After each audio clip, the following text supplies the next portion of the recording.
कहानी के starting scene में हमें एक रेस्टोरेंट में 4 दोस्तों को बैठा हुआ दिखाया जाता है। उनके ग्रुप में 3 लड़के और एक लड़की थी। उन्हीं में से एक लड़के का नाम माइक था। चारों आपस में बातें कर रहे होते हैं कि हैलोवीन आने वाला है तो क्यों ना हम लोगों को टॉर्चर करें। माइक अपने दोस्तों से कहता है कि मैं हमेशा की तरह जैकब को बुली करने वाला हूँ, उसे टॉर्चर करूंगा। यानी जैकब बहुत अच्छा सीधा साधा लड़का था जिसको हर साल माइक उसे तंग किया करता था। उनकी इस प्लान को सुनकर उनको फीमेल फ्रेंड उन्हें मना करते हुए कहती है कि तुम लोग ऐसे किसी को बेवजह परेशान नहीं कर सकते और जैकब का आखिर क्या कसूर है जिसे तुम लोग हर साल सताते हो। तब माइक कहता है कि तुम्हारे सवाल में ही तुम्हारा जवाब है, हम सभी उसे हर साल सताते हैं और ये हमारी अब आदत जो बन चुकी है। तुम्हें क्या पता कि उसे टॉर्चर करने में कितना मजा आता है। उनकी फीमेल फ्रेंड अपने बेस्ट फ्रेंड को भी मना करती है कि ऐसा तुम नहीं करना, लेकिन जब उसकी बात को नहीं मानता तब वो वहाँ से उठकर चली जाती है। खाना खाने के बाद जब सभी रेस्टोरेंट के मैनेजर के पास बिल पे करने के लिए जाते हैं तब मैनेजर उनसे पूछने लगता है कि हैलोवीन आ रही है, तुम लोगों के क्या प्लान्स हैं। तब माइक उससे कहता है कि हम एक लड़के को बहुत ही बुरी तरह से टॉर्चर करने वाले हैं जिसमें हमें बहुत ज्यादा मजा आने वाला है। तब मैनेजर उन सभी दोस्तों से कहता है कि चलो मैं जानना चाहता हूँ कि तुम सभी कैसे उसे टॉर्चर करने वाले हो। माइक कहता है कि नहीं, ये मेरी और मेरे दोस्तों का प्लान है, लेकिन मैनेजर काफी रिक्वेस्ट करने लग जाता है, इसीलिए वो उसे अपने साथ ले जाते हैं जैकब को टॉर्चर करने के लिए। जैकब एक ऐसा लड़का था जिसका दिमाग सही से काम भी नहीं करता था और ना वो ज्यादा कुछ सोच पाता था। उसे कैंडी खाना बहुत ज्यादा पसंद था जिसे वो उसे एक पंपकिन बास्केट में लिए फिरता था। अब वो एक फेस्टिवल की तरफ जाता है। दरअसल वो यहाँ पर एक वर्कर के तौर पर आया था। उस फेस्टिवल का ओनर उससे कहता है कि तुम अपने काम को सही से निभाना, पूरे लगन से काम करना और याद रहे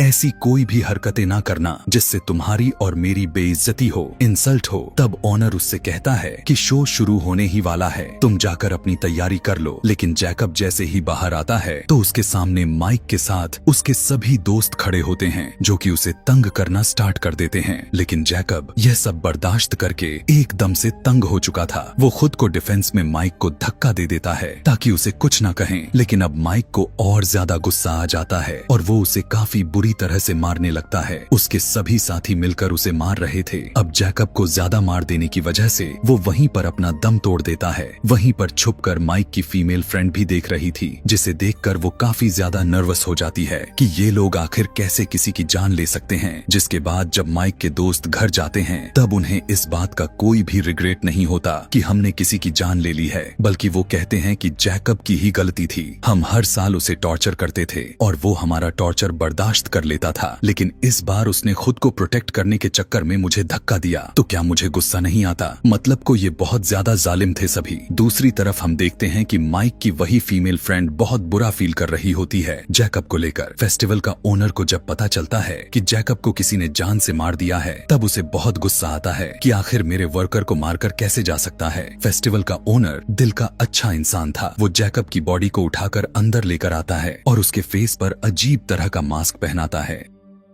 जिसके बाद ओनर कुछ रिचुअल करना स्टार्ट कर देता है जिससे कोई अनजान सोल उसके अंदर आ जाता है और अब मरा हुआ जैकब फिर से जिंदा हो जाता है ताकि वो माइक और उसके दोस्तों से बदला ले सके अपने मर्डर के लिए। दूसरे सीन में हम देखते हैं कि माइक की फीमेल फ्रेंड टाउन के शेरिफ जाकर उन्हें सब कुछ बता देती है कि जैकब को किन किन लोगों ने मारा है और किस तरह बेरहमी से मारा। तब शेरिफ कहता है कि चलो ठीक है, मैं इसे नोट कर लेता हूँ, लेकिन अभी तक इसका कोई भी रिपोर्ट नहीं आई है। लेकिन जब शेरिफ को पता चलता है कि जैकब को मारने वाला उनमें से एक उसका बेटा ही था यानी माइक, तो उसे बिलीव नहीं हो रहा था कि मैं इस टाउन का शेरिफ हूँ और मेरा ही बेटा ऐसी काम कैसे कर सकता है। तो वो सीधा फेस्टिवल के ओनर के पास जाता है और उसे पूछता है कि जैकब कहाँ है और उसे क्या हुआ था। तब ओनर उसे कहता है कि सबको गलत लगा कि वो मर गया है, वो बस थोड़ा सा जख्मी था, इसलिए रेस्ट करने के लिए मैंने उसे घर भेजा है, क्योंकि यह बात तो सच थी कि जैकब के रिचुअल के बाद हम उसे मरा हुआ तो काउंट नहीं कर सकते थे ना। जिसके बाद शेरिफ सीधा जैकब के घर जाकर दरवाजा नॉक करता है, लेकिन जब कोई भी दरवाजा नहीं खोलता तब वो वापस आ जाता है। अगले सीन में हम माइक की उसी फीमेल फ्रेंड को देखते हैं जिसके पास उसका एक दोस्त उससे मिलने के लिए आता है। वो उसे बताता है कि शेरिफ ने इन्वेस्टिगेशन की है और उन्हें पता चला है कि जैकब अभी भी जिंदा है। उसकी ऐसी बात सुनकर उस लड़की के दिल को काफी सुकून मिलता है कि शुक्र है कि वो जिंदा तो है। आगे हम देखते हैं कि मैनेजर जिसने माइक के साथ मिलकर जैकब को मारा था वो किसी से कह रहा होता है कि मेरी तो हैलोवीन काफी अच्छी गुजरी और मैंने अपनी जिंदगी में ऐसी मजाक कभी भी नहीं लिया था। जिसके बाद जब मैनेजर अपने वॉशरूम में जाता है तो वहाँ पर वही पंपकिन बास्केट को देखता है और उसमें कॉर्न कैंडी होती है और वो उसे उठाकर खाने लग जाता है कि तभी वहाँ पर जैकब आ जाता है, उसकी पेट को चीरकर उसे काफी दर्दनाक मौत देता है। यानी अब वो अपने उसे मारने वाले लोगों में से एक को तो खत्म कर ही दिया था। कुछ देर के बाद उस जगह पर शेरिफ भी आ जाता है और वहाँ की इन्वेस्टिगेशन करना शुरू करता है कि आखिर इसे किसने मारा। वो देखता है कि हर तरफ कैंडी कॉर्न पड़ी हुई थी। शेरिफ को पता चलता है कि उस रात जैकब को टॉर्चर करने वालों में से ये मैनेजर भी था। तब उसे थोड़ा थोड़ा जैकब पर शक होने लग गया था। वहाँ माइक की वो फीमेल फ्रेंड भी थी जो कि अपने बेस्ट फ्रेंड के साथ आई थी। तब शेरिफ उन सबको बताता है जो कि जाकर वे दोनों अपने सभी दोस्तों को बताते हैं। माइक सभी से कहता है कि ये तो हो ही नहीं सकता, बिल्कुल भी पॉसिबल ही नहीं है कि जैकब किसी का मर्डर कर सके। उसमें इतनी हिम्मत कहाँ से आई? उसमें अगर इतनी ही हिम्मत होती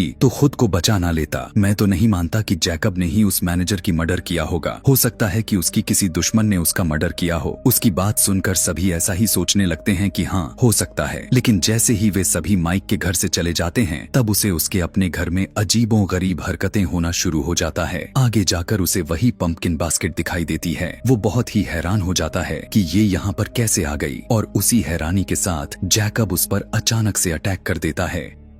वो उसे दीवार में सटाकर उसे उसके शरीर से उसकी स्पाइनल कॉर्ड यानी उसकी रीढ़ की हड्डी ही बाहर खींच देता है, जिससे उसकी फौरन मौत हो जाती है। दूसरी तरफ हम देखते हैं शेरिफ को पूरी तरह से शक हो गया था कि ये सारा खून जैकब ही कर रहा है। इसीलिए वो उसी फेस्टिवल ओनर के पास जाता है। ओनर उसे कहता है कि कहा ना मैंने आपको कि उसे मैंने घर पर रेस्ट करने के लिए भेजा है। अभी ये सब बातें कर ही रहे थे कि तभी वहाँ पर एक और पुलिस ऑफिसर आकर शेरिफ को बताता है कि माइक की एक और दोस्त का मर्डर हो चुका था। जब शेरिफ वहाँ पर आया तब वो फिर से वहीं पर पड़ी कॉर्न कैंडी दिखाई देती है। अब शेरिफ का शक ही नहीं बल्कि उसे पूरी तरह से पता चल चुका था कि इन सब के पीछे जैकब का ही हाथ है। वो जैकब के घर जाता है लेकिन उसे कहीं पर भी जैकब दिखाई नहीं देता। घर चेक करने के बाद जब वो उसके बेड के नीचे देखता है तब उसे वहाँ पर एक अजीब सी डेड बॉडी पड़ी होती है जो कि पूरी तरह से सड़ चुकी थी और ये डेड बॉडी किसी और का नहीं बल्कि जैकब की मदर की ही थी। लेकिन इस डेड बॉडी का बाकी के होने वाले मर्डर से कोई भी संबंध नहीं था। जिसके बाद शेरिफ वहाँ से निकलकर बाहर की तरफ जैकब का तलाश करने चला जाता है और वो अपने बेटे को कॉल करके उसे घर से बाहर निकलने से मना करता है। वो कहता है कि अगर तुम घर से बाहर निकल भी गए तो तुम अपनी जान हाथों से धो बैठोगे। शेरिफ शहर में होने वाले कार्निवल्स, फेस्टिवल्स और बाकी के इवेंट्स को रोक देता है और कहता है सभी अपने घरों में ही रहे, बाहर बिल्कुल भी ना निकले। उसकी इस तरह की बात को सुनकर सभी लोग बहुत ज्यादा गुस्सा हो जाते हैं। उधर फेस्टिवल का जो ऑनर होता है उसके सभी वर्कर उससे कहने लगते हैं कि आखिर क्या है जो आप हमसे छुपा रहे हैं और आखिर हम अब कमाएंगे कैसे, हमारा घर कैसे चलेगा। तभी उनमें से एक आदमी जिसका नाम बिशप होता है वो फेस्टिवल की ओनर से कहता है कि क्या जो तुम कह रहे हो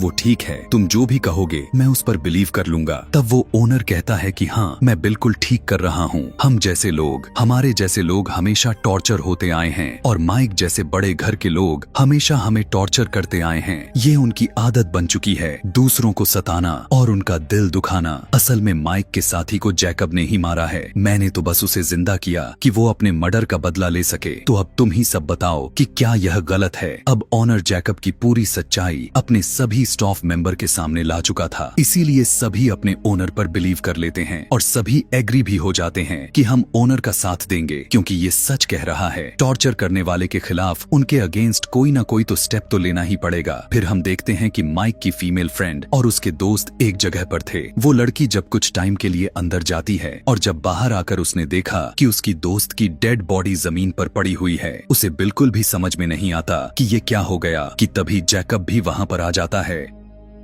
और उसकी जुबान को खींचकर बाहर कर देता है, जिसकी वजह से वो भी मर जाती है। शेरिफ भी अब वहाँ पर आ गया था जहाँ पर उन दोनों की मर्डर हुई थी, यह चेक करने के लिए कि क्या वो लोग ठीक हैं। पर जब वो अंदर जाता है तो वो देखता है कि वहाँ पर तो उन दोनों की डेड बॉडीज पड़ी हुई हैं। अब उसे लगने लगता है कि इस बार किसकी बारी है। तब वो फौरन अपने बेटे को कॉल करता है और कहता है कि देखो तुम्हारे सभी दोस्त मारे जा चुके हैं, मेरी बात मानो तो तुम मेरे घर के अंदर ही रहना, बाहर बिल्कुल भी नहीं निकलना क्योंकि जैकब अब तुम्हें मार मारने वाला है। अपनी डैड की बात सुनकर माइक को गुस्सा आ जाता है, इसीलिए वो अपने घर से निकलकर उस फेस्टिवल यानी ऑनर के पास जाता है ताकि वो उससे पूछ सके कि आखिर यह सब क्या हो रहा है। लेकिन तभी उस ओनर का एक आदमी उसे मारकर बेहोश कर देता है। शेरिफ जब अपने घर आया तब उसने देखा कि उसका बेटा यानी माइक तो घर पर है ही नहीं, बल्कि माइक की जगह फेस्टिवल का ओनर था। वो उस पर गन पॉइंट करके उसे पूछता है कि मेरा बेटा कहाँ है, लेकिन तभी पीछे से बिशप अटैक करके उसे बेहोश कर देता है, जिसके बाद वो ओनर एक चाकू से उस शेरिफ का गला ही काट देता है, जिससे वो भी मारा जाता है। जिसके बाद हम माइक को देखते हैं। जब उसकी आंखें खुली